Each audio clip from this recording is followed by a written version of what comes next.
ஆண்டவரும் அருமை இரட்சகருமாயிருக்கிற இயேசு கிறிஸ்துவின் இனிய நாமத்தினாலே தேவ பிரசன்ன ஊழியங்கள் மூலமாக உங்களை நான் வாழ்த்துகிறேன். 2 ராஜாக்களின் புத்தகம் 3ஆம் அதிகாரம் 17வது வசனத்திலே ஆண்டவர் சொல்லுகிறார், காற்றையும் காணமாட்டீர்கள், மழையையும் பார்க்க மாட்டீர்கள், பள்ளத்தாக்குகள் தண்ணீராலே நிரப்பப்படும். நம் ஆண்டவர் யார்? நிரப்புகிற ஒரு ஆண்டவர். ஏதோ ஒரு குறைவுகளோடு நீங்கள் வாழ்ந்து கொண்டிருப்பீர்கள் என்றால் உங்கள் குறைவுகளெல்லாம் நிறைவாகும்படி ஆண்டவர் நம்மை நிரப்புகிறவர். ஆகவேதான் பிலிப்பியருக்கு பவுல் எழுதின நிருபம் 4ஆம் அதிகாரம் 19வது வசனம் சொல்லுகிறது, தேவன் நம்முடைய குறைவுகளை எல்லாம் கிறிஸ்து இயேசுவுக்குள் மகிமையிலே நிறைவாக்கி தருவார். கானாவர் திருமண வீட்டிலே ஒரு குறைவு வருகிறது. திராட்சரசம் குறைவுபடுகிறது. திராட்சரசம் என்பது யூதருடைய கலாச்சாரத்தோடு ஒன்றிணைந்த ஒன்று. அவர்களுடைய எல்லா காரியங்களிலும் திராட்சரசம் முக்கிய பங்கு வகிக்கிறது. ஆகவே திராட்சரசம் குறைவு என்பது அந்த குடும்பத்திற்கு ஒரு அவமானகாரியமான காரியம். எனவே அந்த பிரச்சனையை அங்கே மரியாள் இயேசுவிடம் கொண்டு வருகிறாள். இயேசு அவளை பார்த்து சொன்ன ஒரு வார்த்தை, ஸ்திரீயே, உனக்கும் எனக்கும் என்ன? என் வேலை இன்னும் வரவில்லை. அப்பொழுது மரியாள் வேலைக்காரர்களை பார்த்து சொன்ன ஒரு வார்த்தை, அவர் உங்களுக்கு என்ன சொல்லுகிறாரோ அதன்படி செய்யுங்கள்.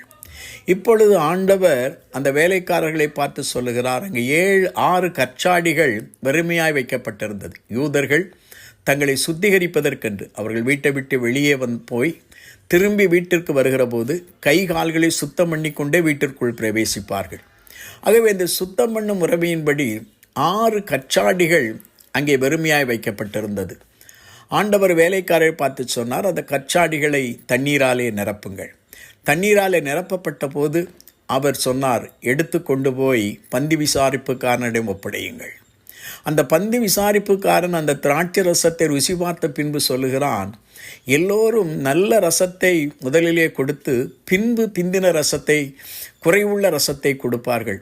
நீரோ நல்ல ரசத்தை இதுவரைக்கும் மறைத்து வைத்திருந்தேரே என்று சொல்லி மணவாளன் வீட்டாரை பார்த்து கேள்வி எழுப்புகிறான். ஆண்டவர் ஒரு மனிதனை நிரப்புகிற போது முந்தின வாழ்க்கையை காட்டிலும் பிந்தின வாழ்க்கை ருசியுள்ளதாயிருக்கும். முந்தின ஆசீர்வாதத்தை காட்டிலும் பிந்தின ஆசீர்வாத மகிமையுள்ளதாயிருக்கும். முந்தின சீரை பார்க்கிலும் பிந்தின சீர் மகிமையுள்ளதாயிருக்கும். ஆகவே அந்த திருமண வீட்டிலே ஒரு குறைவு வந்தபோது ஆண்டவருடைய சமூகத்திலே அந்த பிரச்சனை கொண்டு சென்றபோது ஆண்டவர் அந்த குறைவுகளை மகிமையிலே நிறைவாக்கி தந்தார். இன்றைக்கும் உங்கள் வாழ்க்கையிலே ஏதோ ஒரு குறைவுகளோடு நீங்கள் வாழ்ந்திருப்பீர்கள் என்றால் ஆண்டவர் உங்கள் வாழ்க்கையில் உள்ள குறைவுகளெல்லாம் நிறைவாகும்படி உங்களை நிரப்புவதற்கு போதுமானவராயிருக்கிறார். லூக்கா எழுதின சுவிசேஷம் 5ஆம் அதிகாரம் 7வது வசனத்திலே நாம் வாசிக்கிறோம், 2 படகுகள் நிரம்பத்தக்கதாக மீன்களினாலே நிரப்பினார்கள். அந்த கெனசரேத்து கடல் அண்டையிலே இயேசு நின்று போதகம் பண்ணினார். அவர் பேதுருவின் படகில் நின்று போதகம் பண்ணி முடித்த பின்பு பேதுருவை பார்த்து சொன்னார், ஆழத்திலே போய் நீங்கள் வலைகளை போடுங்கள். அப்போ பேதுரு சொன்ன ஒரு வார்த்தை, ஆண்டவரே, இரவு முழுவதும் நாங்கள் பிரயாசப்பட்டும் ஒன்றும் கிடைக்கவில்லை, ஆகிலும் உம்முடைய வார்த்தையின்படி நாங்கள் சென்று வலையை போடுகிறோம் என்று சொல்லி தேவனுடைய வார்த்தைக்கு கீழ்ப்படிந்து அவர்கள் வலைகளை போட்டபோது 2 படகுகள் நிரம்பத்தக்கதாக கர்த்தர் மீன்களை கட்டளையிட்டார் என்று சொல்லி வேதத்திலே நாம் வாசிக்கிறோம். பிரியமானவர்களே, ஆண்டவருக்கு நம்முடைய பிரயாசங்களை ஒப்புக் கொடுப்போம். தேவனுடைய வார்த்தைகளுக்கு நாம் கீழ்ப்படிவோம்.